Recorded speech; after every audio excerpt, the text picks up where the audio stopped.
A cruel farewell at 16, Elara'S Millionaire Ascent. Elara Vance turned 30 last month, a milestone that felt both distant and intimately close.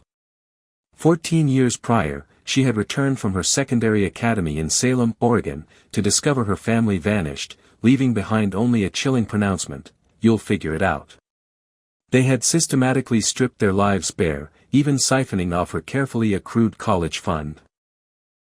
Now, Elara helmed a tech enterprise valued in the millions, and as fate would have it, those who had abandoned her suddenly desired a place in her narrative once more. Her biological kin materialized, presuming entitlement to financial sustenance after 14 years of utter silence. Consequently, Elara, the cast-off child forged into a formidable entrepreneur, initiated legal proceedings against them.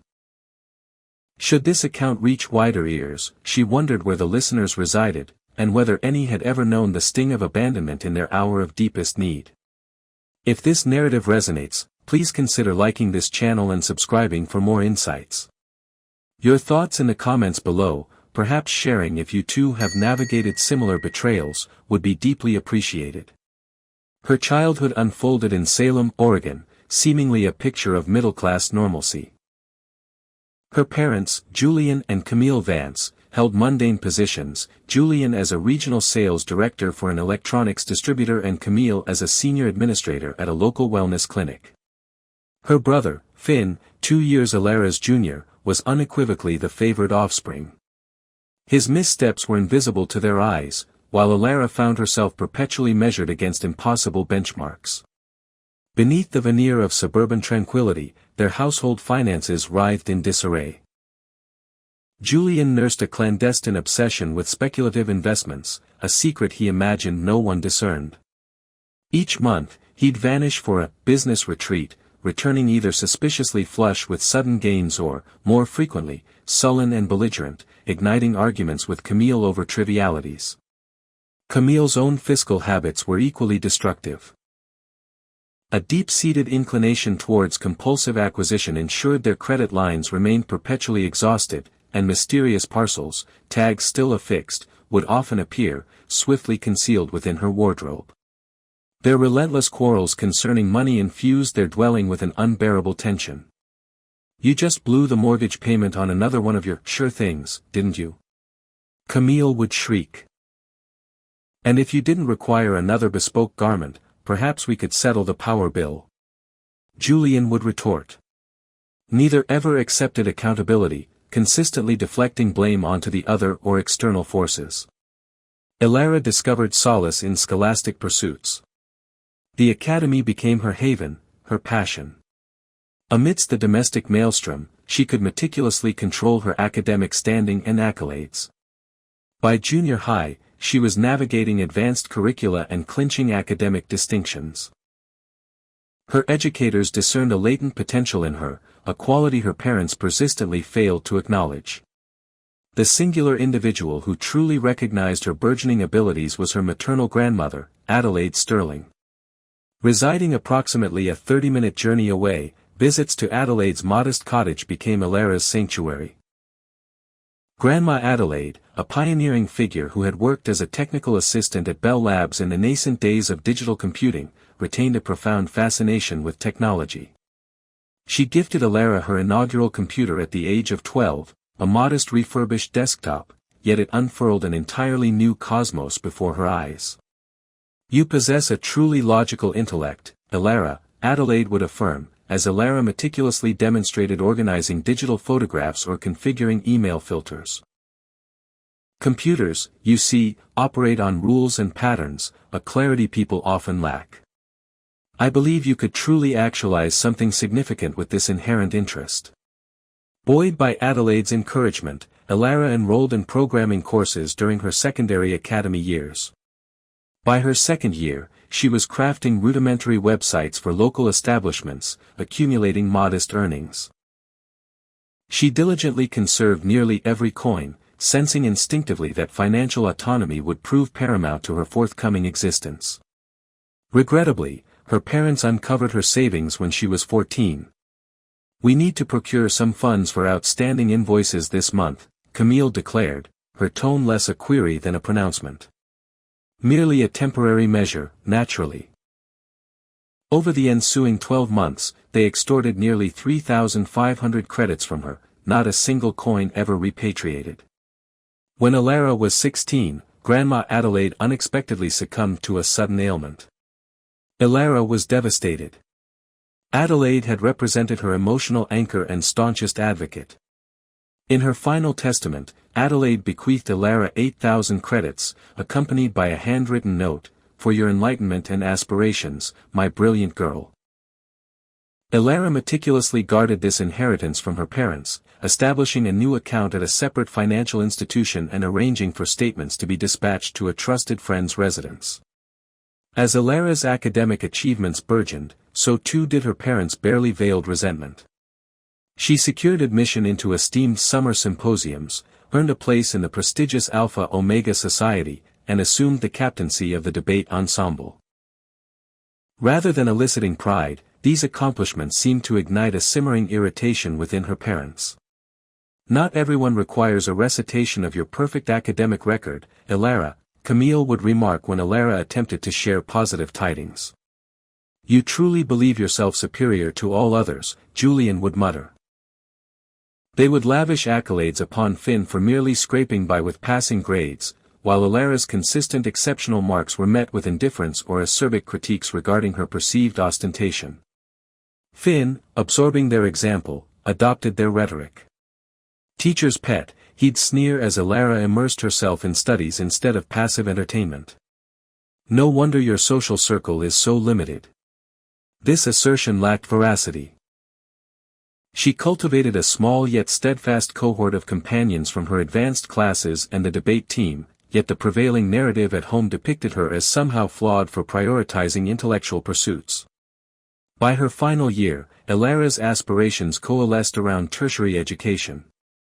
She meticulously applied for every scholarship within her grasp, meticulously charting a future that would lead her far from the noxious atmosphere of her familial abode. She harbored a quiet optimism, counting the days until graduation, when she could commence the construction of her own existence. What she failed to fully grasp at that juncture was the true desperation of her parents' financial quagmire. Invoices accumulated upon the kitchen counter, some emblazoned with final warnings. Collection agencies maintained an incessant bombardment of calls. There were hushed conversations regarding impending forfeiture. Yet, her parents persisted in their destructive behaviors, Julian's compulsive trading, Camille's relentless accumulation, and their shared genius for evading disagreeable realities. Elara should have detected the harbingers, the escalating tension, her parents' whispered altercations that abruptly ceased upon her entrance, their increasingly probing inquiries concerning her savings and scholarship prospects. But she was a 16-year-old on the cusp of adulthood, fixated on her burgeoning future, utterly incapable of envisioning the profound perfidy that loomed. The day everything irrevocably shifted commenced as one of Elara's most cherished triumphs. Her debate ensemble had journeyed to Tacoma, Washington, for the regional championships, where she had clinched first place in the Lincoln-Douglas debate category. The gleaming trophy rested upon her lap for the entire return journey, and she harbored an almost desperate eagerness to present it to her family. Despite their customary indifference to her accomplishments, she still nurtured that vestigial, almost childish, yearning for their affirmation. When the conveyance deposited her 3 blocks from home, she practically sprinted the remaining distance, her satchel bouncing, the trophy clutched firmly in hand. The initial disquieting omen was the utter emptiness of their drive. Both her parents' conveyances were absent, an anomaly for a Sunday evening. She surmised they might have embarked on a grocery excursion or attended one of Finn's recreational matches. As she approached their dwelling, she observed the absence of draperies from the living area casements. She inserted her key into the lock with a mounting sense of unease. The portal swung inward, revealing a dwelling that had been systematically denuded. The living room sofa and entertainment console were gone. The familial daguerreotypes that had adorned the corridor had vanished, leaving only vacant hooks upon the plaster. "Mother, father, Finn," Elara called out, her voice echoing hollowly in the partially vacant expanse. No response. She moved through the residence in a state of growing incredulity. Her parents' sleeping chamber was stripped bare. No furnishings, no garments within the wardrobe. Finn's chamber was similarly desolate, save for a few discarded academic papers and some broken playthings he had evidently deemed unworthy of transport. The kitchen had been meticulously purged of all comestibles save for a few condiments lingering in the refrigeration unit and a carton of stale cereal within the pantry. And there, upon the kitchen counter, reposed a solitary sheet of paper inscribed with Julian's familiar hand. Elara, we've been compelled to make some exceedingly difficult decisions due to our intractable financial predicament. We are relocating to commence anew. You have always been remarkably autonomous and shrewd. You will undoubtedly ascertain a path forward. You may occupy the residence until the culmination of the month, at which point the financial institution will reclaim it. Do not attempt to establish contact with us. Your father. Elara read the missive 7 times, her mind grappling to assimilate its devastating pronouncement. Her family had meticulously packed their belongings and departed whilst she was engaged in the debate competition. They had abandoned her without presage, without deliberation, without even a perfunctory farewell. They had forsaken her, a 16-year-old secondary academy student, leaving her entirely alone to figure it out. The trophy slipped from her numb fingers and clattered onto the flooring. She sank beside it, her mind straining to process this new, horrifying reality. This could not be occurring. Individuals did not relinquish their progeny in such a manner. There had to be some rationalization, some egregious misapprehension. She frantically telephoned Julian's mobile device, straight to voicemail. Camille's cellular phone, the identical outcome. She attempted Finn's line, and to her utter astonishment, his phone actually chimed, yet he failed to answer. She contacted her aunt in Boise, Idaho, who responded with patent discomfort in her vocal tone. I am truly sorry, Elara. They extorted a vow of silence from me. They asserted you would manage perfectly well on your own, given your intellect and demonstrable capability. I informed them they were committing an egregious error. Her aunt offered no substantive assistance, merely hollow commiseration, before fabricating a pretext to terminate the communication. Elara proceeded next door to the Jensens, their neighbors for the preceding decade. Mrs. Jensen regarded her with palpable pity as she elucidated that Elara's parents had been meticulously loading a hired transport vehicle for 2 continuous days. They apprised us they were relocating to Tucson, Arizona, for your father's novel career prospect, Mrs. Jensen explained. They stated you would remain behind to complete your schooling and would be residing with a friend's kin. We had no. Her voice trailed off as she witnessed the profound shock etched upon Elara's countenance. Back within the vacated residence, Elara verified the public services and discovered they were all slated for termination within a few solar cycles. A call to the financial institution corroborated her gravest apprehensions. The dwelling was under active forfeiture proceedings and would be repossessed by the conclusion of the month. Her parents had neglected to remit a mortgage installment for 4 consecutive periods. Elara proceeded to inspect her financial repository, clinging to the faint hope of at least having her personal savings to rely upon. The account had been entirely depleted. The 3,500 credits she had meticulously amassed for academic expenses were gone. They had even purloined that from her. The sole funds remaining were her grandmother's inheritance, of which they remained entirely ignorant, safely secreted within an account at a distinct financial institution. That twilight, Elara telephoned Finn one final time. To her utter astonishment, he answered. Why did you collectively abandon me? She queried, her voice fracturing. Listen, it wasn't my directive, he asserted defensively. Mother and father declared we had to forge a fresh commencement, and you simply didn't align with their design. They maintained you possessed sufficient intellect to manage autonomously and would probably fare better without our encumbrances anyway. Do not inflate this into a momentous ordeal, Elara. You have invariably embodied the independent spirit. The casual cruelty of his utterances struck her with the force of a physical blow. She terminated the communication without uttering another syllable. That night, alone within her forsaken dwelling, the somatic manifestations of trauma began to coalesce. She experienced constricted respiration, a tightening in her thoracic cavity, and a cardiac rhythm so accelerated she apprehended a cardiac event. She curled upon her slumbering platform, the solitary piece of furniture remaining in her chamber, and wept until no further lacrimal fluid would flow. Sleep proved an impossibility as waves of panics assailed her throughout the twilight hours. The ensuing morn, Elara presented herself at the academy clad in the identical garments she had worn to the debate competition, the victory now a faded memory.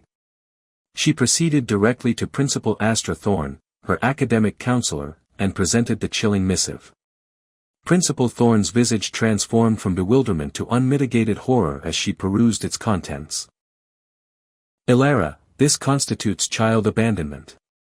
It is a violation of statute. We must immediately contact protective services for minors. Principal Thorne initiated the communication whilst Elara remained seated in her office, numb and utterly disconnected from her current reality. A social worker, Lena Hayes, arrived at the academy that afternoon. She meticulously recorded Elara's statement, meticulously photographed the damning note, and accompanied Elara back to the desolated residence to formally document the grim circumstances. The bureaucratic apparatus commenced its grinding motion, reports were meticulously filed, options diligently discussed, provisional solutions tentatively proposed. Yet, bureaucracy navigates at a glacial pace, and in the interim, Elara remained without recourse. That evening proved the nadir. She returned to the empty dwelling, now fully comprehending that this was her chilling new reality. Her family had discarded her like unwanted chattel. The meticulously constructed fiction she had sustained, that despite their glaring flaws, her family harbored some elemental affection for her, had been utterly annihilated. She sat within the kitchen, the note reposing before her, rereading those 9 merciless words incessantly, "You've always been independent and smart. You'll figure it out." The immediate challenges loomed overwhelmingly. She required sustenance, public utilities, and a secure domicile once the financial institution reclaimed the property. She needed to successfully conclude her secondary academy education. She needed to process the profound emotional devastation of being summarily abandoned by the individuals who were ostensibly pledged to provide unconditional affection. Each task appeared insurmountable in isolation, let alone in their daunting entirety. Her debate mentor, Coach Evelyn Reed, emerged as her initial lifeline. Upon learning of the egregious circumstances, Coach Reed immediately extended an offer of her guest chamber as temporary housing. "Merely until we can ascertain a more permanent arrangement," she affirmed. "No individual should confront such a predicament alone, particularly not someone possessing your inherent potential." Elara relocated with the Reed household within a few solar cycles, transporting the paltry possessions her family had neglected to appropriate, her garments, her texts, and the venerable computer Adelaide had gifted her. Coach Reed and her husband extended a kindness that felt almost alien after years within her own family's tumultuous household. They never permitted her to feel like an encumbrance or an inconvenience. They meticulously included her in familial repasts and afforded her ample space when solitude proved necessary. The legal ramifications of her predicament demanded immediate attention. Principal Thorne facilitated a connection with attorney Silas Blackwood, an esteemed legal practitioner who graciously undertook Elara's case pro bono. He elucidated the intricate process of legal emancipation, a mechanism that would permit her to function as an adult despite her underage status. Given the documented circumstances of abandonment, the court should grant this without considerable resistance, he explained. This authorization will permit you to execute contracts, access any financial assistance for which you qualify, and independently make your own legal determinations. The emancipation procedure transpired over 6 weeks. During the formal hearing, Elara presented the abandonment missive, meticulous financial statements evidencing her utterly depleted account, and compelling testimony from neighboring residents and academic officials. The presiding magistrate, Justice Serafina Cross, a woman of stern demeanor, regarded Elara with palpable compassion as she rendered the emancipation decree. The court finds that your parents have unequivocally abrogated their inherent responsibilities in an utterly reprehensible manner, Justice Cross declared. You demonstrably possess a maturity far beyond your chronological age and are clearly capable of managing your own affairs. It is regrettable that you have been compelled to assume such burdens. Financial sustainment became Elara'S paramount focus. She secured weekend employment at a local purveyor of caffeinated beverages and dedicated her evenings to working at the community's public archival institution. On Sundays, she engaged in data entry for a compact accounting enterprise. Between these three part-time endeavors, she meticulously cobbled together sufficient income to cover fundamental necessities whilst steadfastly continuing her academic pursuits. Slumber became an unconscionable luxury she simply could not afford. Between her vocational commitments, scholarly demands, and assigned academic tasks, she averaged a mere 4 hours of nocturnal repose. Pronounced periorbital discoloration became a permanent fixture beneath her eyes. She experienced a noticeable reduction in bodily mass as repasts became sporadic and frequently comprised whatever proved most fiscally economical or freely available from her coffee shop employment. Yet, she adamantly refused to withdraw from her academic program or permit her grades to suffer. Education remained her irrefutable conduit to a more auspicious future. The emotional toll proved more elusive to quantify yet impossible to disregard. She cultivated severe issues of trust, meticulously scrutinizing the underlying motivations of any individual who extended her kindness. Nightmares relentlessly plagued the scant repose she managed to attain. She would perpetually dream of returning home only to discover everyone irrevocably gone, over and over, in myriad variations.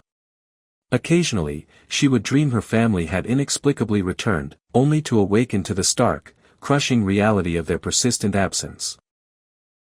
Her abandonment anxieties permeated every interpersonal dynamic. She meticulously maintained emotional distance, perpetually apprehensive of becoming reliant on any individual. When the Reeds extended their initial offer of 2 months into an open-ended, stay as long as you require, invitation, Elara adamantly insisted on remitting rent from her meager earnings, utterly incapable of accepting their magnanimity without feeling profoundly indebted. Despite these formidable challenges, Elara graduated as the valedictorian of her cohort. Her commencement address meticulously avoided any direct allusion to familial matters, focusing instead on themes of resilience and unwavering self-reliance.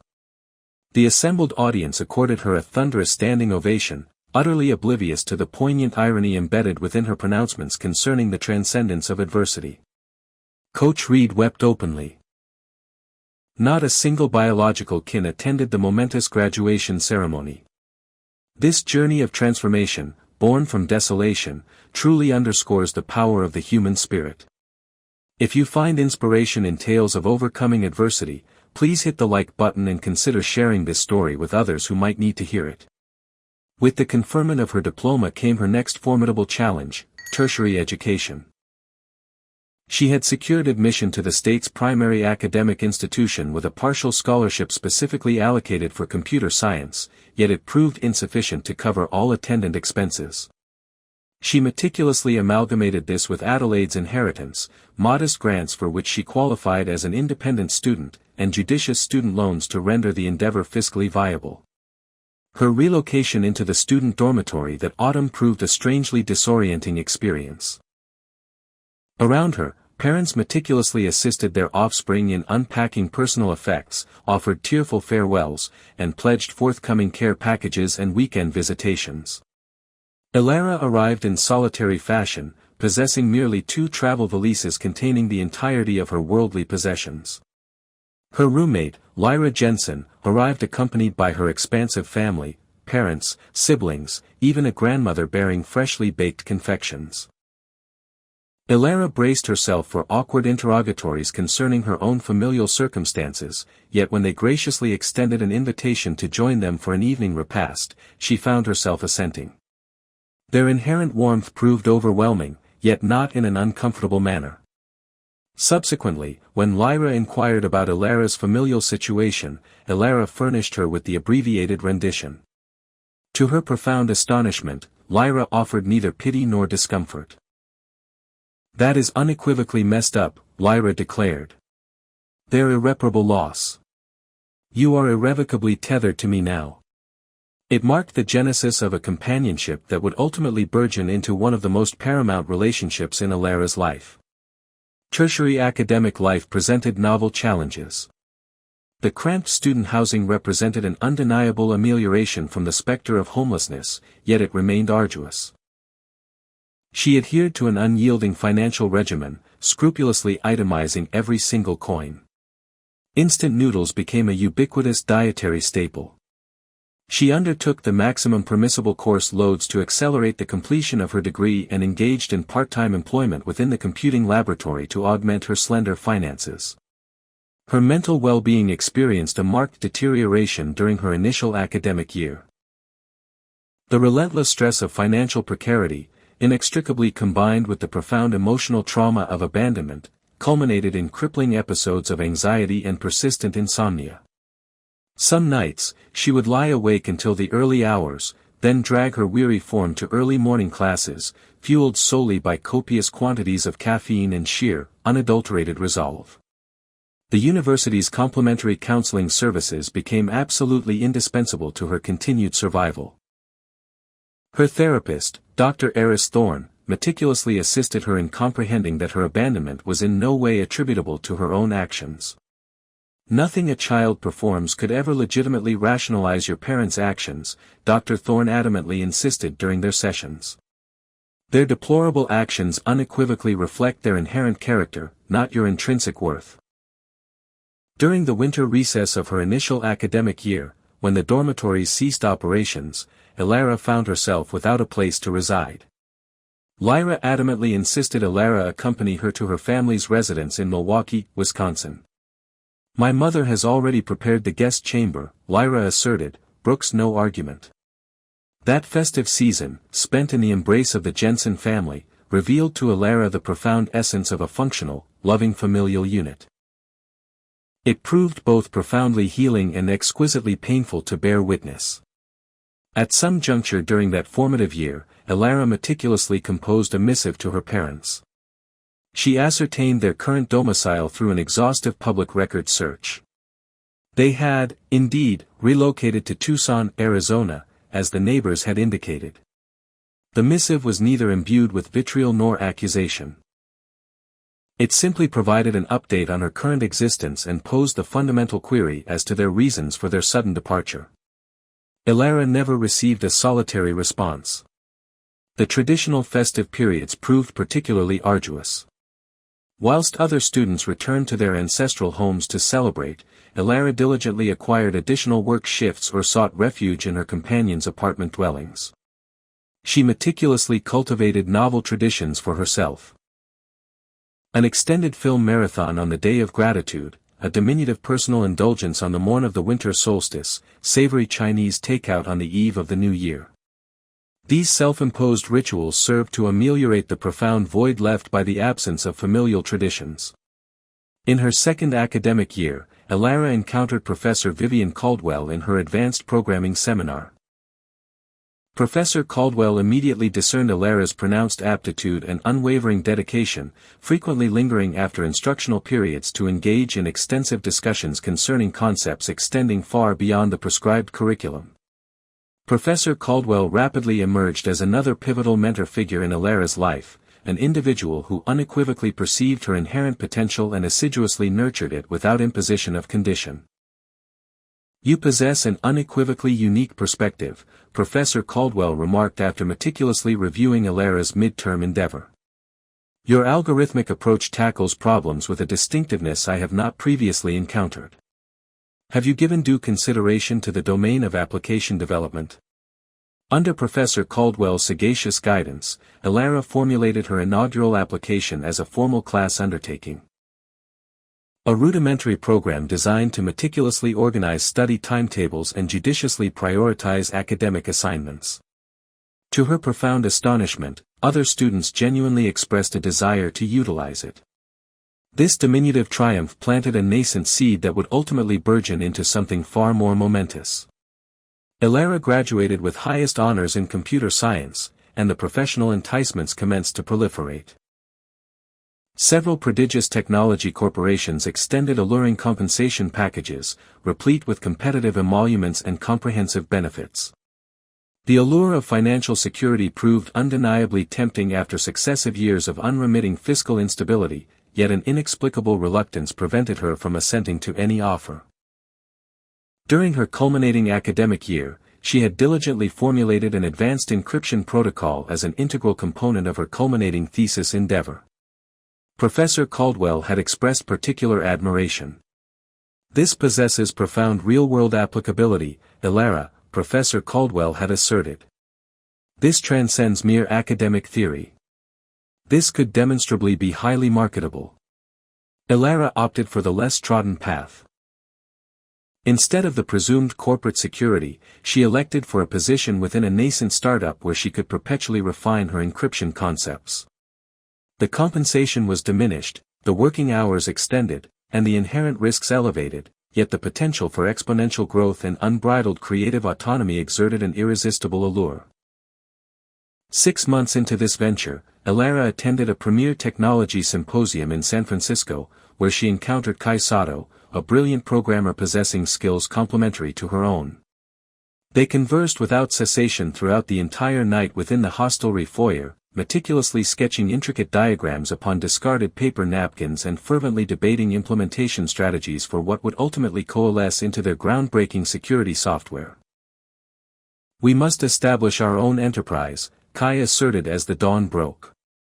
"Your unparalleled encryption protocols, when seamlessly integrated with my intuitive user interface design, possess the potential to generate something truly revolutionary." It manifested as an utterly unattainable aspiration, yet the seed had irrevocably been planted. They dedicated the ensuing 4 months to meticulously crafting a comprehensive business blueprint whilst concurrently discharging their respective professional obligations. They required substantial seed capital, a commodity neither possessed. Their fortuitous breakthrough arrived when Kai facilitated an introduction to Benedict Thorne, an angel investor who had previously financed Kai's prior employer. They passionately presented their innovative concept over steaming beverages within a modest urban cafe. Elara experienced profound trepidation, sleep-deprived, and utterly convinced they would be summarily dismissed from the meeting with derisive laughter.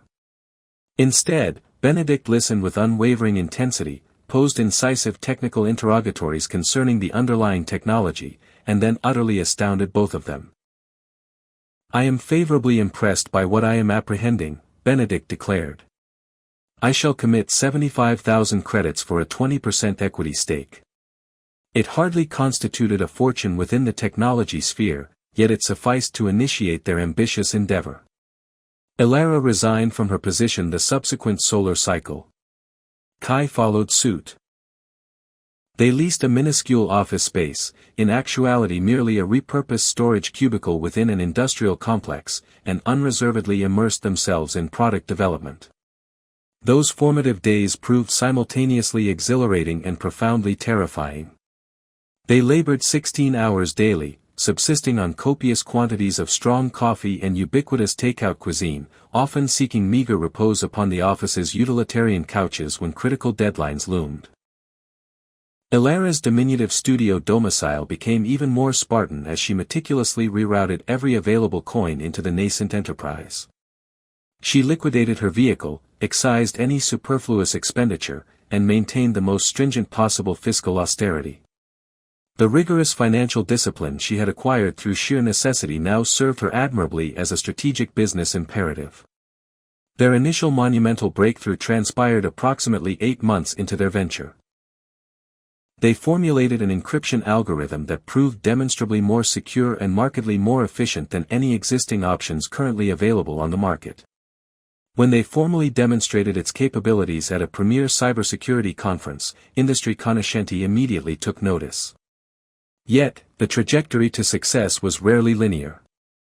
Their inaugural software iteration contained critical programming flaws that necessitated prohibitively expensive emergency rectifications.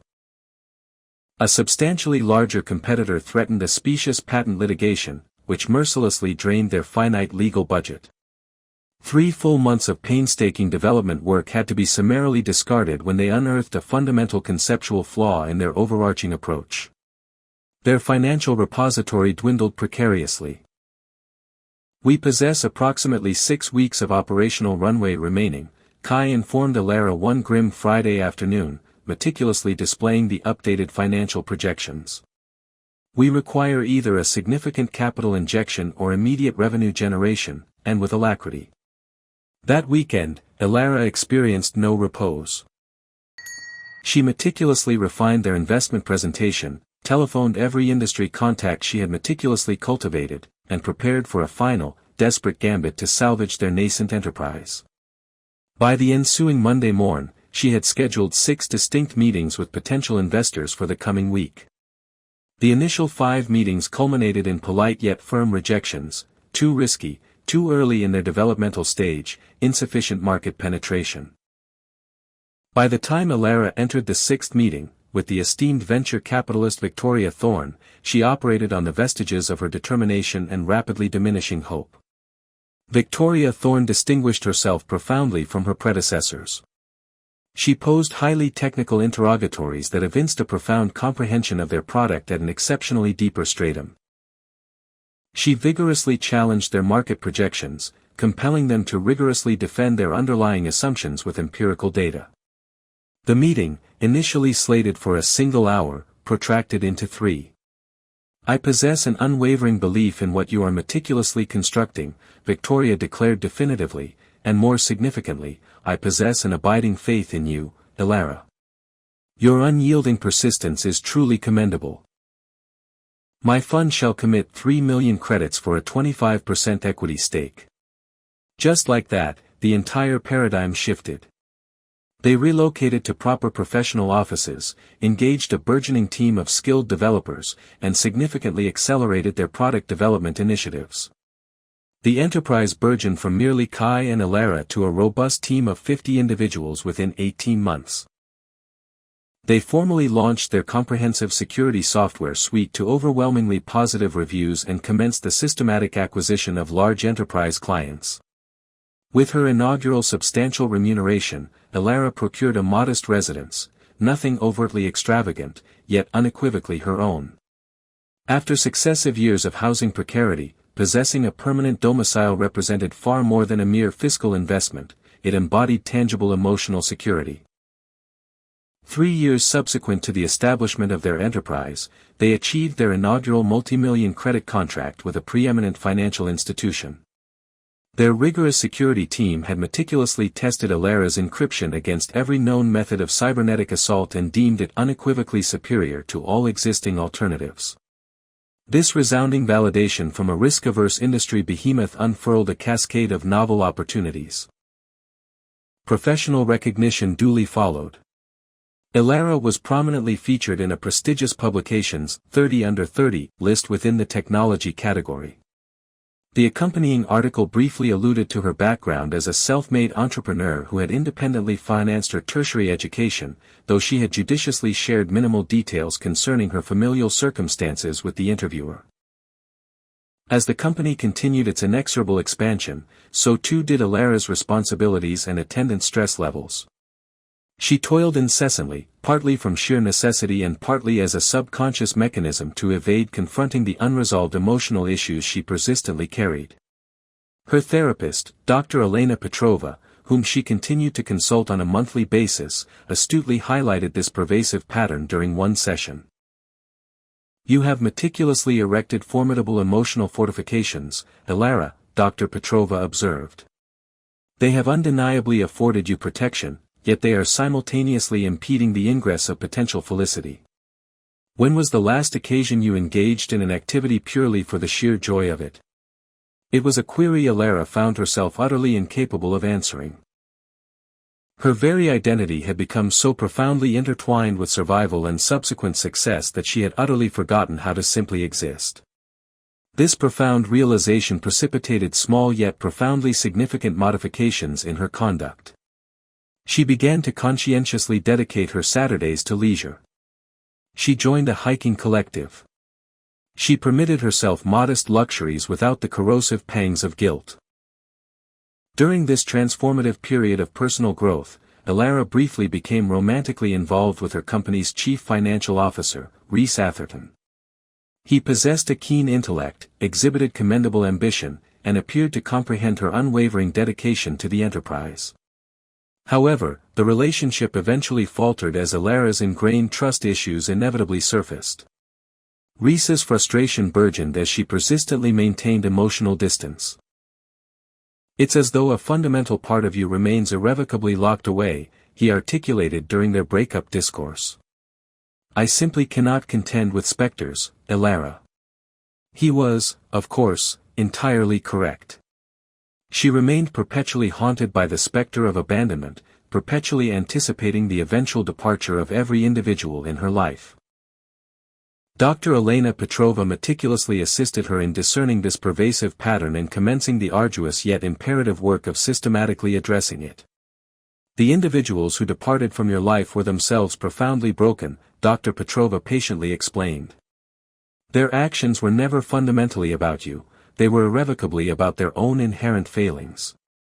Not every individual will inevitably depart, Elara. Some individuals demonstrably remain." This profound truth found compelling reinforcement in the chosen family Elara had meticulously constructed around herself. Lyra Jensen remained her most intimate confidant, now residing merely a few miles distant and pursuing a career as a proficient graphic designer. Coach Evelyn Reed, her former debate mentor, continued to telephone monthly to ascertain her well-being. Professor Vivian Caldwell had burgeoned into a highly valued advisor to Elara'S thriving enterprise. Kai Sato was not merely a business confederate but an unequivocally trusted friend. These relationships had steadfastly endured and profoundly deepened over the passage of time. 5 years subsequent to the establishment of their enterprise, they achieved a major fiscal milestone. Their valuation soared to 150 million credits following a successful new round of equity funding. Their operations had expanded to encompass over 300 dedicated employees across 3 distinct offices. Their innovative security products meticulously safeguarded sensitive data for prominent corporations within the financial, healthcare, and governmental sectors. Elara had attained a level of professional success far exceeding her most audacious imaginings on that fateful day she returned home to discover her family irrevocably gone. The terrified, abandoned 16-year-old would scarcely recognize the confident chief executive she had become. She had, indeed, ascertained a path forward, just as their cruel missive had sardonically suggested. However, it was not in the manner they had so callously intended. She had painstakingly constructed something profoundly meaningful from the wreckage they had so cavalierly wrought. What Elara failed to fully comprehend was that her burgeoning public success would ultimately precipitate the past crashing irrevocably back into her present. The prominent feature in the prestigious publication had rendered her visible in a manner she had not previously anticipated. Her name and visage were now inextricably linked with a highly valuable enterprise, and that critical information had inevitably reached individuals who had once deemed her utterly disposable. The initial contact manifested via a social media platform, of all conceivable mediums. Elara rarely utilized such platforms, maintaining minimal accounts primarily for professional networking objectives. The message notification prominently displayed a name she had not encountered in 14 years. Finn Vance. "Hey sis, long time no speak. Saw your feature in the publication, truly commendable what you've accomplished. Would love to reconnect if you're amenable to the notion." Elara fixated upon the message for a full 60 minutes, utterly incapable of formulating a coherent response. Her hands trembled, her thoracic cavity constricted in that familiar manner that presaged the onset of a profound anxiety attack. She summarily closed her portable computing device without responding and immediately contacted Dr. Elena Petrova for an emergency therapeutic session. "This is entirely understandable as a trigger," Dr. Petrova calmly observed. "You are under no obligation to respond whatsoever. However, should you elect to engage, remember that you retain absolute control over the terms of any potential reconnection. Your boundaries are paramount. After 3 days of meticulous contemplation, Elara meticulously crafted a measured reply. Thank you for reaching out, Finn. It has been a considerable duration. I would require an understanding of your current motivation for contacting me now, after 14 years of sustained silence, before contemplating any form of reconnection. His response arrived within mere moments, as if he had been maintaining a vigilant vigil at his computing device. I have harbored profound regret regarding the unfolding of events for many years. Mother and father made truly terrible decisions, and I was too young and utterly foolish to oppose them. I should have initiated contact much sooner. I earnestly desire an opportunity to offer my apologies in person, should you be willing. They exchanged a few additional messages, each meticulously worded on Elara'S part. She ascertained that he was currently in a marital union with 2 progeny, employed as an claims adjuster in Tucson, Arizona. He claimed to maintain limited communication with their parents in the present day. He refrained from explicitly re-mentioning her financial prosperity, yet the precise timing of his outreach possessed an undeniable aura of suspicion. After 2 weeks of cautious communication, Elara consented to a telephonic conversation. Hearing his vocal tone after so many years proved utterly surreal. He now sounded remarkably akin to Julian, possessing the identical cadence and tonal qualities. He apologized profusely, asserting he had merely been a child who failed to comprehend the profound gravity of the unfolding events. Mother and father are not faring particularly well, he eventually mentioned, his vocal tone meticulously casual. Father has encountered some health complications. They have experienced significant financial hardship since the economic downturn. They remain unaware of my current communication with you, by the way. There it was, the initial subtle intimation of the true underlying impetus for this interaction. Elara permitted the statement to linger in the air without response, and the conversation subsequently veered towards his progeny and current employment. However, the seed had irrevocably been planted. Elara agreed to meet Finn in person at an eatery situated midway between their respective metropolises. She judiciously selected a public venue and meticulously apprised Lyra of her precise whereabouts, furnishing her with specific instructions to telephone at a designated time as a preemptive safety measure. She remained uncertain precisely what she feared, yet caution had by then become an ingrained, second nature. Finn arrived brandishing photographic depictions of his progeny. A 5-year-old girl and a 3-year-old boy. Your niece and nephew, he declared, carefully sliding the images across the table. They would genuinely adore the opportunity to meet their Aunt Elara someday. The emotional manipulation proved transparent, yet it retained its insidious efficacy. These innocent progeny had committed no transgression. They certainly did not merit becoming collateral casualties of the profound rift existing between their father and Elara. She found herself softening, despite her resolute determination to maintain emotional detachment. Finn expounded upon his deep regrets and the irretrievable lost years. He imparted updates concerning distant extended familial members Elara had once known. He cautiously mentioned their parents, meticulously portraying them as older and somewhat tempered by the inexorable hardships of life.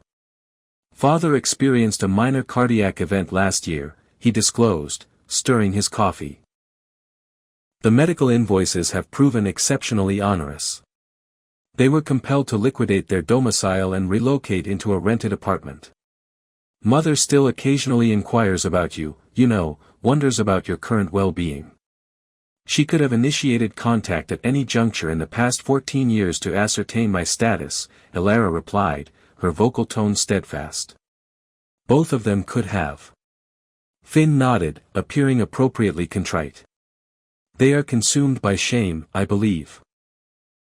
But they do profoundly regret what transpired.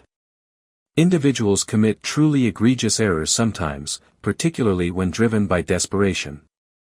At the culmination of their repast, Finn introduced another persona into the burgeoning drama, his wife, Serafina. She has been persistently encouraging me to reach out to you for years, Finn asserted. She believes familial reconciliation holds paramount importance. Would you be amenable to meeting her at some juncture? Perhaps with the progeny? Elara consented to ruminate upon the proposition, her response noncommittal yet not entirely dismissive. A part of her yearned to simply disengage and never revisit the past. Another part, the wounded child still residing within her, craved some form of resolution or illumination that might assist her in comprehending the inexplicable events that had transpired. 1 week later, Elara received an electronic mail communication from Camille. Witnessing her name within her digital inbox sent a jolting tremor through her entire being. The message proved highly emotional and meticulously crafted. My dearest Elara, not a single solar cycle has transpired without my thoughts dwelling upon you and my profound regret for the terrible error we committed. We found ourselves embroiled in such a desperate predicament at that juncture, making abhorrent decisions born of pure fear. I am acutely aware that mere words can never compensate for our actions, yet I would sacrifice anything for an opportunity to offer my profound apologies in person. Your father and I have undergone significant transformations. We have assimilated harsh, invaluable lessons. We are consumed with pride regarding the astonishing woman you have blossomed into, despite our manifest failures. Please earnestly contemplate permitting us to re-enter your life. With all my affection, Mother. The calculated timing proved undeniably evident, first Finn, then the strategic introduction of innocent progeny to soften her resolve, and now this saccharine emotional supplication. Elara meticulously discussed the situation with Dr. Elena Petrova, who adeptly assisted her in discerning the insidious patterns at play. Observe precisely how she refers to the terrible error we committed rather than the terrible thing we did to you, Dr. Petrova cogently pointed out. There exists a subtle yet discernible deflection of inherent responsibility there. And the expression of pride in who you have become, despite our failures, subtly implies they perceive your immense success as entirely separate from, rather than profoundly influenced by, their egregious act of abandonment. Despite these unmistakable red flags, Elara eventually acquiesced to a familial repast. Her innate curiosity and some lingering, deeply ingrained need for definitive closure ultimately superseded her superior judgment. She judiciously selected an upscale dining establishment within her city, creating a neutral territory where she would feel a heightened sense of control. They arrived as a formidable unit, Finn and Serafina with their progeny, followed closely by Julian and Camille Vance. Encountering Julian and Camille in person after 14 years proved jarringly disorienting.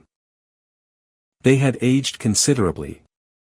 Julian's hair had become entirely devoid of pigmentation, and his visage bore deep furrows.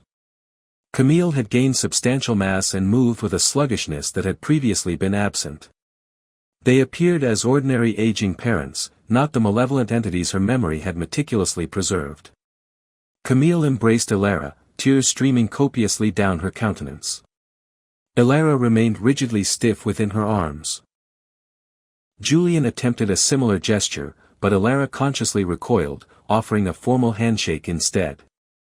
The progeny, utterly oblivious to the palpable tension, expressed vociferous excitement at encountering their wealthy aunt, a description that elicited an involuntary wince from Elara. Throughout the repast, her parents presented a meticulously revised version of their familial history. According to their self-serving narrative, they had been unwitting victims of intractable circumstances, coerced into impossible choices by a merciless fiscal cataclysm. They characterized their act of leaving Elara behind as an act of deliberate bestowal of independence, rather than an act of callous abandonment. We unequivocally knew you were the formidable one, the astute one, Julian lucidly explained. Finn required our unwavering presence in a manner you never did. You were perpetually so self-sufficient. We genuinely believed you would fare far better unburdened by our myriad problems dragging you down. Camille added, we were drowning in insuperable debt, relentlessly pursued by some exceedingly perilous individuals to whom your father owed substantial sums. We were compelled to simply vanish. Elara listened without interjection, meticulously noting the convenient omission of how they had systematically emptied her entire financial repository prior to their departure, or how a simple, direct conversation might have afforded her some modicum of agency in the dire situation, rather than a cold, unfeeling missive. She also pondered their utter lack of any attempt to establish contact with her for 14 unbroken years, until she attained irrefutable financial success. The conversation subtly shifted when Julian dramatically clutched his thoracic region during the dessert course, deftly popping a nitroglycerin tablet. Merely a slight chest discomfort, he explained, casually waving off feigned concern. A lingering remnant of the cardiac event. These prescribed medications are prohibitively expensive without adequate medical coverage. And there it was, the inaugural direct allusion to their profound financial tribulations and escalating medical expenses. It was executed with undeniable skill. Elara had to concede, cultivate profound sympathy, ostentatiously demonstrate vulnerability, subtly imply dire necessity without directly articulating a plea for assistance. By the culmination of the evening, the unequivocal request finally emerged. "Elara, I profoundly detest even broaching this delicate subject," Julian began hesitantly, "but we find ourselves in a truly precarious position with my mounting medical invoices. The medical institution is threatening collection proceedings.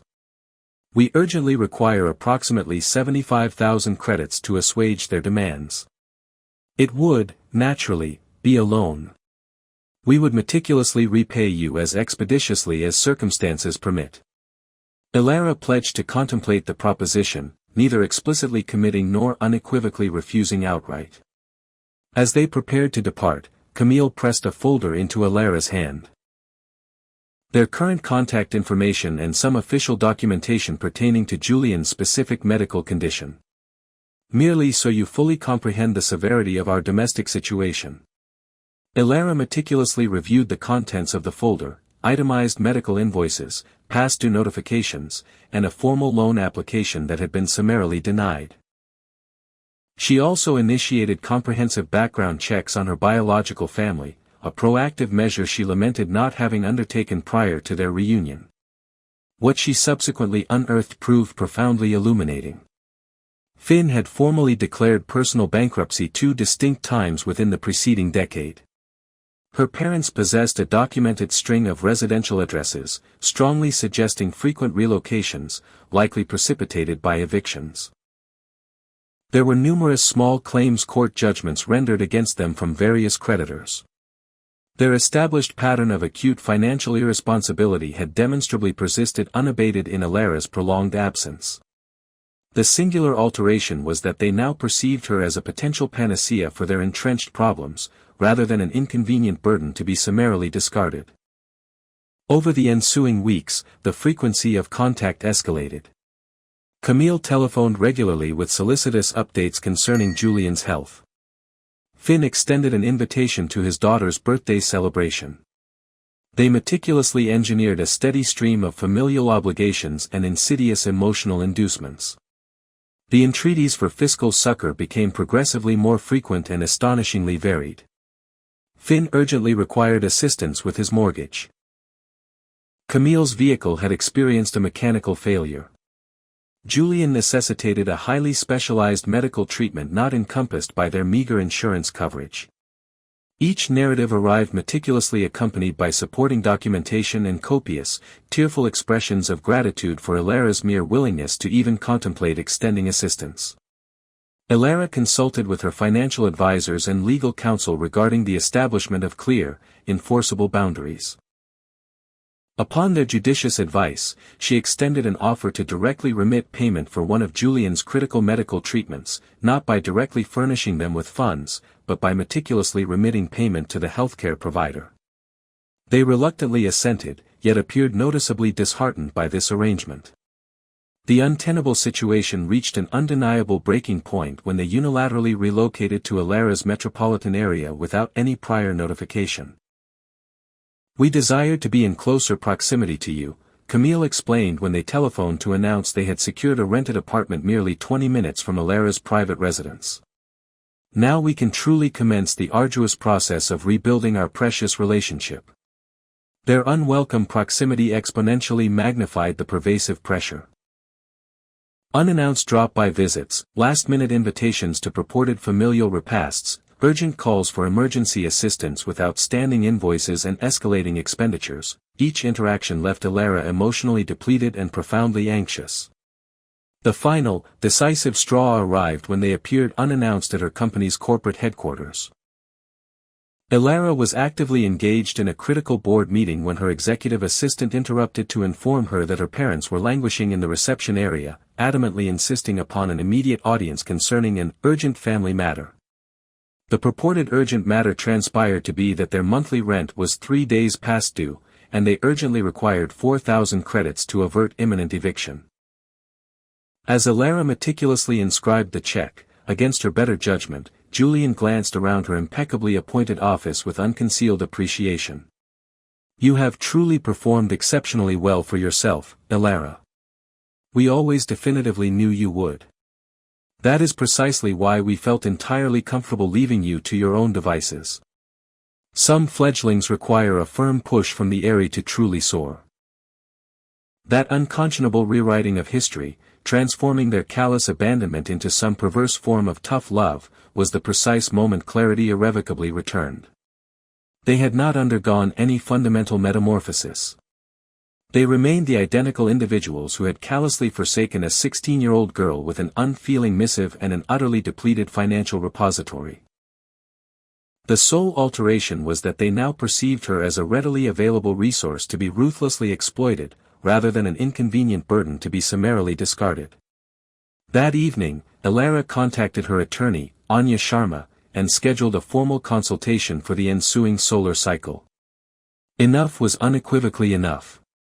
"You possess numerous viable options," Anya Sharma elucidated, her office suffused with the soft glow of the afternoon sun. "A restraining order would represent the most immediate viable solution, predicated upon the documented pattern of behavior you have meticulously described. We could convincingly construct a case for harassment."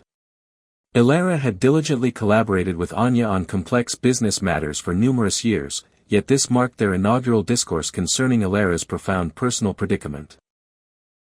Elara had meticulously detailed the entire sordid history, from the original act of abandonment to the current relentless campaign of financial coercion. "My primary concern is that they will inevitably publicize some grotesquely twisted rendition of our familial narrative," Elara explained. "They are keenly aware that I now possess a professional reputation to meticulously safeguard. Our company is currently engaged in critical negotiations for acquisition. Any adverse publicity could irrevocably jeopardize the entire transaction." Anya considered this assessment, then articulated, "Perhaps a more comprehensive legal strategy is necessitated. We could file a civil suit for the original act of abandonment, the outright theft of your savings, and the ongoing harassment. This approach would meticulously bring everything into the open, entirely on our precise terms, with the irrefutable evidence properly presented." They extensively deliberated the inherent pros and cons of various legal strategies. A formal cease and desist letter appeared to be the appropriate initial step, a formal warning that would unequivocally establish definitive boundaries and meticulously create a robust paper trail should further legal action prove necessary. The missive was meticulously worded, explicitly outlining the discernible pattern of abandonment, systematically followed by financial exploitation. It formally requested no further direct contact and issued a stern warning that continued attempts would inevitably culminate in immediate legal action. Elara arranged for it to be personally delivered to their apartment by a professional courier, with duplicate copies dispatched to Finn and Serafina. Their response proved swift and entirely predictable. Julian telephoned, leaving a voicemail replete with righteous indignation. "After everything we have demonstrably performed for you, is this the manner in which you reciprocate familial bonds? We instilled superior values in you, Elara. If this is the precise manner in which you elect to proceed, perhaps the wider world should be unequivocally apprised of your true character." The thinly veiled threat unequivocally confirmed they had made the correct, decisive resolution. Camille's approach diverged considerably. Tearful messages concerning familial healing and the profound virtues of forgiveness, meticulously positioning Elara as the recalcitrant party for involving legal counsel in a sensitive familial matter. When they flagrantly disregarded the cease and desist letter and persisted in their tenacious contact attempts, Anya advised proceeding with the full-fledged lawsuit. "We must unequivocally demonstrate to them your resolute seriousness," Anya asserted. "They are overtly relying on your innate desire to avert conflict and eschew publicity." They formally filed a civil suit alleging harassment, intentional infliction of emotional distress, and attempted fraud. They also meticulously included the original act of abandonment and the outright theft of Elara'S initial college savings, though Anya cautiously warned that the pertinent statute of limitations might apply to those significantly older claims.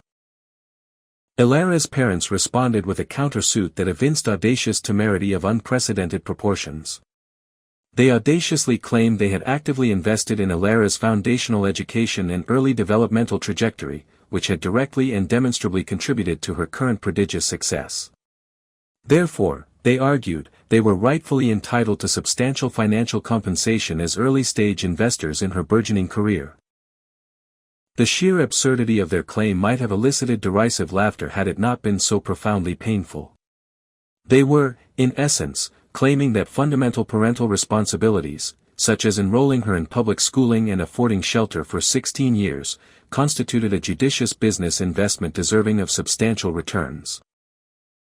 As the legal process relentlessly progressed, the discovery phase unearthed even more incriminating revelations about her biological family than Elara had previously apprehended.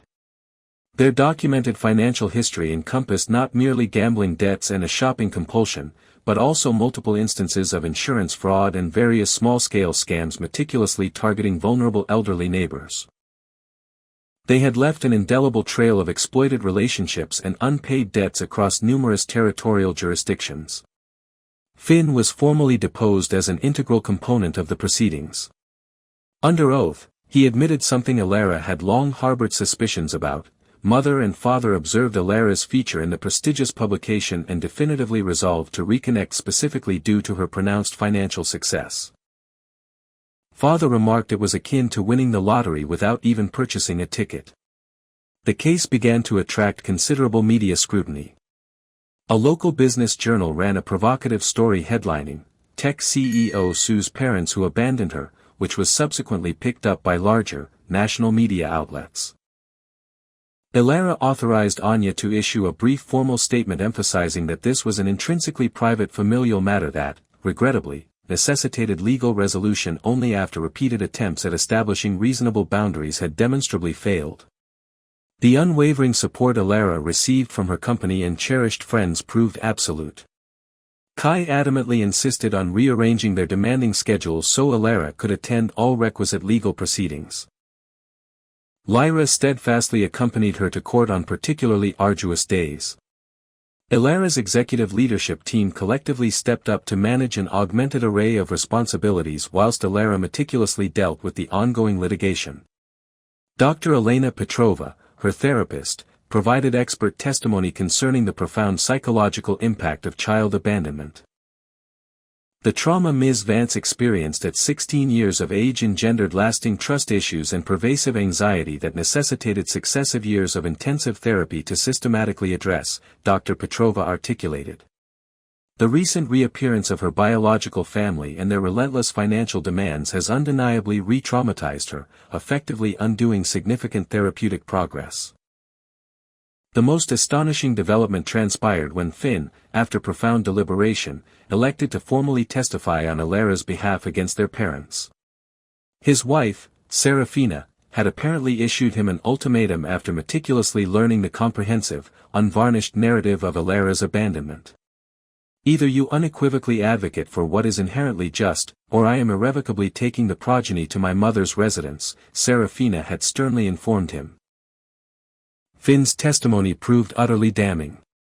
They discussed relinquishing Elara for several weeks before physically enacting the deed, he recounted. They specifically awaited her participation in that debate competition so they would not be compelled to confront her directly. Father even joked that she was the intelligent one, so she would naturally figure it out. That is precisely the genesis of that notorious line in the note. It was never fundamentally about safeguarding her from dangerous creditors or bestowing upon her independence, they simply no longer desired the concomitant responsibility. He also unequivocally corroborated that they had specifically targeted Elara for blatant financial gain after acquiring knowledge of her burgeoning success. They meticulously deliberated precisely how much they could plausibly request without appearing excessively avaricious. They meticulously planned to commence with smaller demands and progressively escalate to larger ones once they had meticulously established regular contact. Camille's reaction to this devastating testimony was overtly theatrical. She collapsed in a dramatic cascade of tears, wailing vociferously about familial betrayal and profound ingratitude from both her progeny. The performance might have proven more convincing had she not been surreptitiously glancing to ascertain who was observing her purported breakdown throughout its duration. Julian adopted a markedly different demeanor upon the witness stand, cold, calculating, and utterly devoid of genuine emotion. He meticulously portrayed himself as a pragmatically minded individual who had been compelled to make profoundly difficult decisions for the very survival of his family unit. We could not all commence anew with the burdensome debts relentlessly pursuing us, he asserted. Someone had to be left behind, and Elara was unequivocally the most capable. It was, in truth, a compliment. When directly queried about emptying Elara's financial repository prior to their departure, he merely shrugged dismissively. We remitted payment for everything for 16 years. That specific sum was rightfully ours as legitimate reimbursement for the cost of raising her. The opposing attorney's cross-examination of Elara proved aggressive and profoundly personal. He meticulously portrayed her as ungrateful, self-centered, and vindictive, questioning why a demonstrably successful businesswoman would initiate legal action against her elderly, ailing parents instead of simply extending assistance. Ms. Vance, is this current lawsuit truly motivated by revenge, rather than any actual, quantifiable damages? He queried, his tone condescendingly dismissive. No, Elara replied calmly, her voice unwavering. It is fundamentally about establishing definitive boundaries. I meticulously attempted to establish reasonable ones, which were repeatedly and flagrantly violated. This lawsuit became unequivocally necessary only when they adamantly refused to respect my clearly articulated limits. But they are your parents, he pressed, his voice rising. Do you not possess a moral obligation to care for them in their advancing years and during their infirmity? I firmly believe moral obligations operate as a reciprocal arrangement, Elara responded, her gaze steady. They consciously elected to terminate their parental relationship when I was 16. They cannot selectively reclaim it now merely because it proves financially advantageous. Justice Aurora Vance, the formidable magistrate who had been meticulously assigned to preside over their intricate case, posed incisive and probing questions throughout the protracted proceedings. When Julian attempted to rationalize the act of abandonment as a necessary fiscal decision, Justice Vance immediately interrupted him. Mr. Vance, are you unequivocally suggesting that abandoning a minor child constitutes an acceptable resolution to financial difficulties? She inquired. Your Honor, we found ourselves in truly extraordinary circumstances, he began. That was not my specific query, she cut in sharply. Is child abandonment ever an appropriate response to financial difficulty? No, Your Honor, he finally admitted, his voice barely audible. As the trial progressed, the extensive financial evidence meticulously painted a crystal-clear picture. Elara's parents possessed a meticulously documented history of exploiting other individuals for monetary gain, consistently leaving behind unpaid debts and consistently living far beyond their actual means. Their audacious claims of desperate circumstances compelling them to abandon Elara were utterly undermined by incontrovertible records demonstrating they had purchased a new luxury vehicle and embarked on a lavish vacation to Las Vegas shortly after relocating to Tucson, Arizona. In her impassioned closing argument, Anya Sharma emphatically underscored the undeniable pattern of exploitation. This litigation is not fundamentally about a trivial familial disagreement or a daughter unwilling to care for her aging parents, Anya asserted. This is unequivocally about calculated abandonment, meticulously followed by equally calculated attempts to ruthlessly exploit Ms. Vance's hard-earned success. The defendants abandoned their child, yet they never abandoned their profound sense of entitlement to her resources. The opposing counsel meticulously portrayed Elara'S parents as inherently flawed yet undeniably loving individuals who had committed a single, terrible mistake and were now earnestly seeking genuine reconciliation. Ms. Vance's success is undeniably admirable, but does it grant her the inherent right to summarily deny her own parents' forgiveness and fundamental human compassion? He queried. This lawsuit serves no discernible purpose except punitive retribution for past transgressions that are simply beyond undoing. After 3 arduous weeks of exhaustive testimony and fervent arguments, the intricate case rested squarely in Justice Aurora Vance's judicious hands. The ensuing waiting period proved excruciatingly prolonged. Elara immersed herself in her professional duties during the diurnal hours and endured anxiety-ridden nocturnal periods. The intense media scrutiny had, thankfully, gradually diminished as newer scandals captured public interest, but the profound stress remained unremittingly intense. When they reconvened in the courtroom for the final verdict, Elara experienced a strange, almost ethereal calm. Irrespective of the ultimate outcome, she had steadfastly stood up for herself and unequivocally exposed the unvarnished truth. That singular act alone represented immeasurable progress from the abandoned 16-year-old who had unjustly blamed herself for her family's unconscionable desertion. Justice Aurora Vance's ruling proved utterly unequivocal. The court finds in favor of the plaintiff on all counts, she announced, her voice resonating throughout the solemn courtroom. The defendant's behavior constitutes unambiguous harassment and intentional infliction of profound emotional distress. Furthermore, their egregious countersuit is summarily dismissed as frivolous and entirely without merit. She granted the restraining order, unequivocally requiring Elara'S parents to maintain a minimum distance of 200 yards from Elara, her private residence, and her professional workplace. They were strictly prohibited from initiating any direct contact with her or indirectly through any third parties. Additionally, Justice Vance ordered them to cover all of Elara'S substantial legal fees and remit a modest sum in damages for the documented emotional distress. Whilst the statute of limitations regrettably precludes direct legal remedy for the original act of abandonment, Justice Vance noted, her voice firm, this court unequivocally finds the defendant's actions morally reprehensible. Abandoning a minor child and systematically purloining her life savings demonstrably constitutes a profound failure of parental responsibility that cannot be justifiably excused by financial difficulties, however dire. As they departed the austere courthouse, a palpable weight seemed to lift from Elara'S weary shoulders.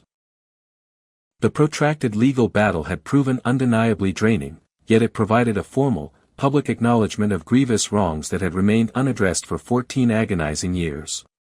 The court had unequivocally validated her profound experience and her inherent right to establish definitive boundaries. Finn approached her outside, his expression a conflicted melange of emotions. "I am profoundly sorry it culminated in this manner," he articulated. "I should have confronted them years ago. I was a coward. We were both mere progeny, profoundly shaped by challenging parents," Elara replied, her voice soft yet firm. "But we retain the inherent capacity to choose precisely who we shall become as adults." They agreed to maintain limited contact, meticulously defined by clear, unyielding boundaries. His progeny, Elara'S niece and nephew, demonstrably deserved an opportunity to know their aunt, even if the tumultuous relationship with their biological grandparents remained irrevocably severed. In the ensuing months, Elara meticulously focused on profound healing and purposeful forward momentum. Dr. Elena Petrova judiciously suggested creating something profoundly positive from the intensely painful experience. Numerous young individuals confront abandonment or severe familial breakdown without the crucial resources you eventually developed. Your compelling narrative could unequivocally assist others in analogous predicaments. This pivotal conversation ignited a powerful new idea.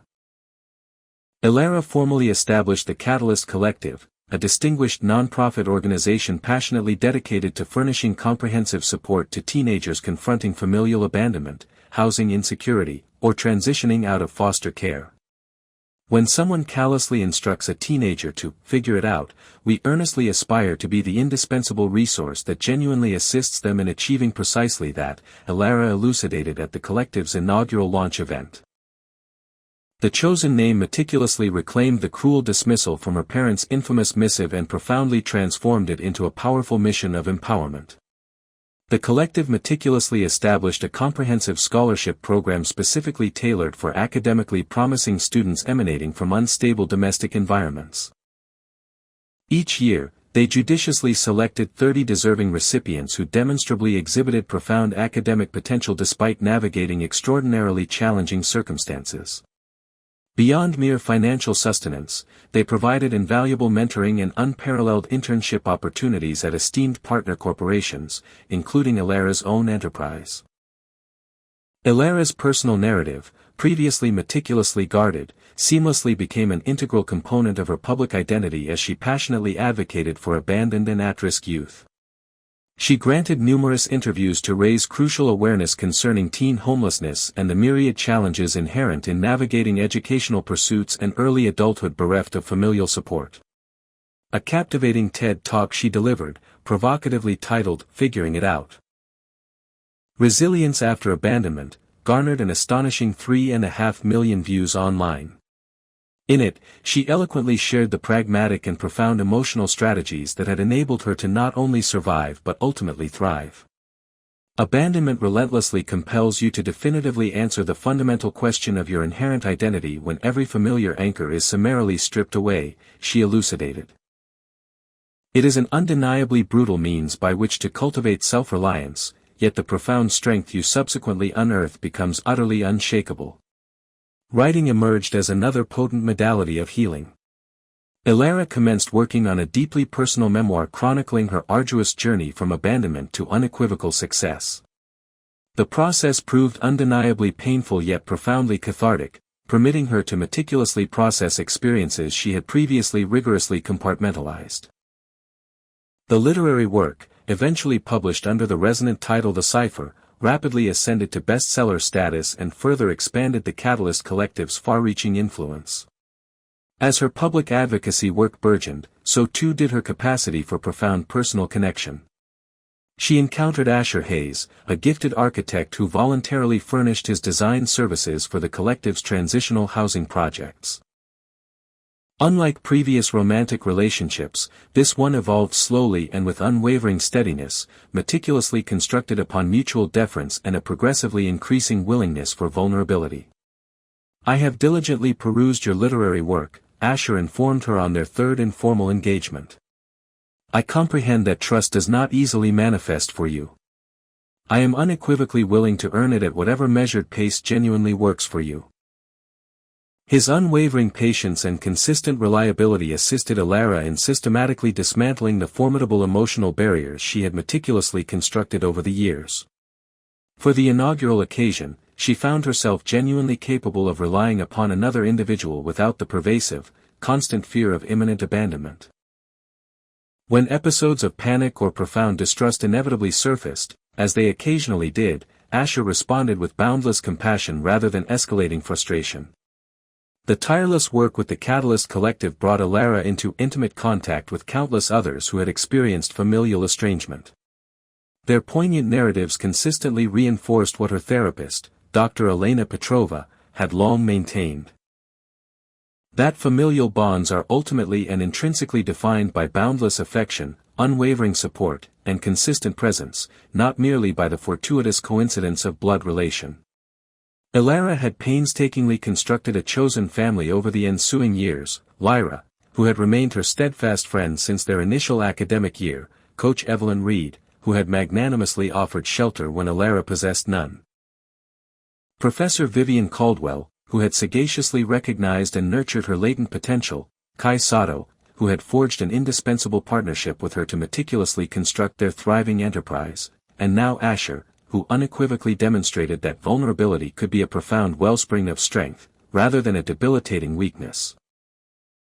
This vibrant network of genuine, reciprocal connection contrasted sharply with the hollow, self-serving demands of the biological family that had so callously abandoned her when she possessed absolutely nothing, and who had returned only when she possessed something they fervently desired. The stark difference unequivocally clarified Elara'S profound understanding of what truly constitutes authentic familial bonds. As the Catalyst Collective experienced exponential growth, they meticulously expanded their comprehensive programs to encompass legal advocacy specifically for minors seeking judicial emancipation. Elara frequently reflected upon attorney Silas Blackwood, the compassionate legal practitioner who had meticulously assisted her in navigating that labyrinthine process many years prior, and how utterly crucial his timely assistance had proven during a period of abject desperation. The restraining order levied against her parents was eventually rendered permanent when they flagrantly violated its stringent terms on multiple occasions, dispatching insidious messages through various acquaintances and tenaciously attempting to establish contact with Elara at numerous public events. They eventually relocated back to Tucson, Arizona, having apparently thoroughly exhausted their opportunities for financial exploitation within Elara'S metropolitan area. Finn maintained occasional, limited contact, bringing his progeny for meticulously planned visitations a few times annually. Their relationship remained undeniably complicated yet gradually improved as he consistently continued therapy and meticulously developed healthier, more robust boundaries with their parents. 5 years subsequent to the successful conclusion of the protracted court case, Elara'S company completed a highly successful acquisition by a larger, preeminent technology firm, thereby exponentially multiplying her personal wealth to a significant degree. She gracefully stepped down from her demanding role as chief executive officer but retained a valued position on the company's board of directors whilst shifting her primary professional focus to the indispensable work of the Catalyst Collective. The substantial financial gains afforded her considerable liberty, yet did not, in themselves, engender genuine felicity. The true richness within Elara'S life emanated from profoundly meaningful work, authentic, reciprocal relationships, and the irrefutable knowledge that her harrowing experiences, even the most excruciating ones, were being systematically transformed into crucial support for other young individuals confronting analogous challenges. Reflecting upon her arduous journey, Elara unequivocally recognized that abandonment had imparted harsh yet invaluable lessons. That she possessed an inherent strength far exceeding her own previous comprehension, that genuine connections were to be treasured beyond measure rather than merely expected, and that profound purpose could unequivocally emerge from excruciating pain when meticulously channeled in a constructive manner. The terrified 16-year-old who had stared fixedly at a cruel, terse missive proclaiming, "You'll figure it out," could never have possibly imagined precisely where that forcibly initiated journey of figuring things out would ultimately lead. Through an absolute, imposed self-reliance, she had unearthed latent capacities within herself that might otherwise have remained perpetually dormant had she pursued a more conventional life trajectory. This undeniable truth neither excuses nor justifies her parents' reprehensible actions. Their act of abandonment was an act of profound selfishness and unconscionable cruelty. However, Elara'S resolute response to it, the magnificent life she painstakingly constructed despite, and perhaps precisely because of, their deliberate desertion, became an enduring testament to unyielding resilience and the inherent human capacity to meticulously create profound meaning from seemingly unbearable suffering. If this narrative resonated with your own experiences, we invite you to like this video, subscribe for future stories of resilience, and share your own insights in the comments section below. Your journey, no matter how arduous, contributes to a collective understanding of perseverance.